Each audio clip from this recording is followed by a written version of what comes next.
Do you want to know what happened in the market through the end of November? I'll break down everything next on Tom's Take. You're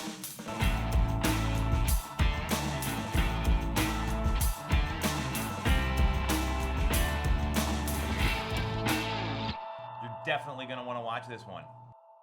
The number one question every agent gets asked is, how's the market? And we know the answer to that is that it depends if you're looking to buy, sell, rent, or invest. So knowing that's the case, I want to break down everything that happened through the end of November in the greater Philadelphia area and then tell you what that means for buyers and sellers in the marketplace so you can get a clear understanding of how to shape your 2021 decision making. So the number of sales through November 2020, this is compared to the end of November last year in 2019. So the same comparison year over year, we're seeing a decline in some areas up to 3.3% and an increase of up to 2.2%. So the number of sales I would say is flat overall. You're seeing some variation on either end, and this is Philadelphia as well as Montgomery, Chester, and Delaware counties for a point of reference. Prices are up, big numbers here, 7.4 to 11.6%. That is monster appreciation year over year on the median sale price. Days on market, and I got two stats I'll share with you here. The range we've seen this year is between 33 to 44. However, in November, that range shrunk down to 22 to 35. So that's the time that a home hits the market till an agreement is signed, just so we're talking about the same thing here.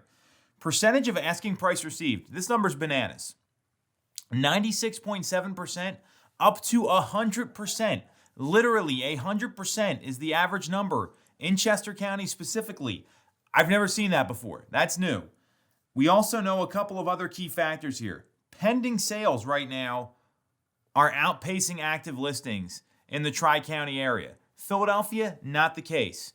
We also know that inventory is at a 5-year low for the month of November in the greater Philadelphia in all 4 counties, or the city in the case of Philadelphia, even though it's also a county technically.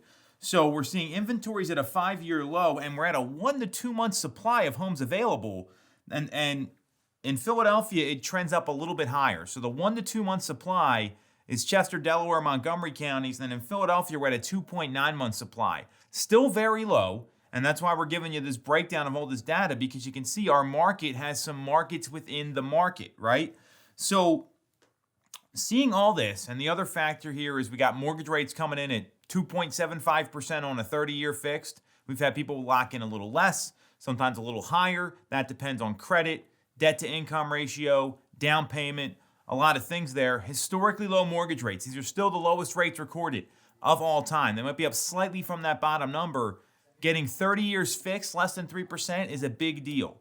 So what we're seeing here is this, and here's what it means for buyers. If you're a buyer out there right now, you're able to lock in a lower payment than you ever have before. So your affordability is going to be higher, and seeing how low these inventory levels are, if you can hit 70% of your wish list on a home, you better jump on that property, because as prices increase and rates are projected to go up towards the end of next year, your payment will be higher, and that's how most people buy their home. So if you see something that works, now's a great time of year to outmaneuver the competition, because there's going to be more people entering the market even after the first of the year.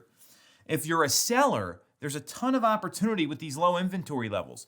100% is the average listing to sales price ratio in Chester County.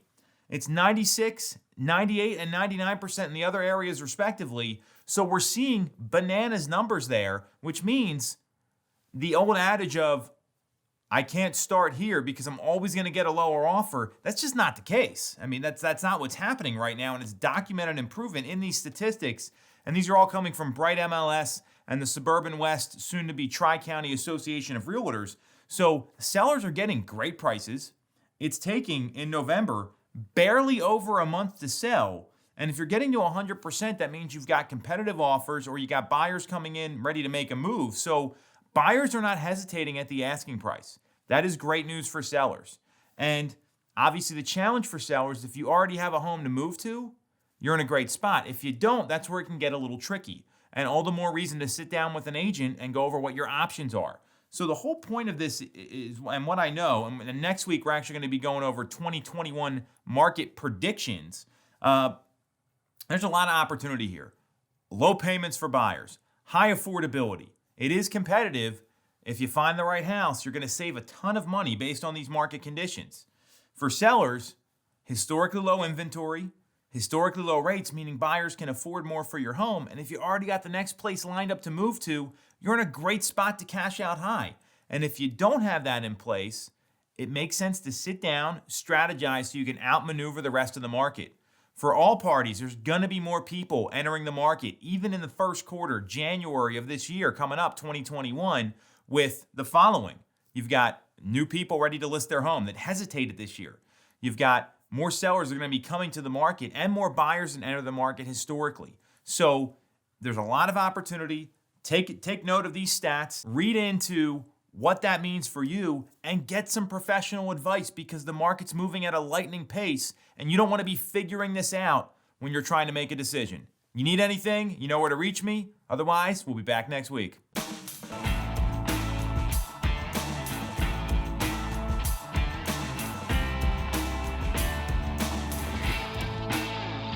You're definitely going to want to watch this one.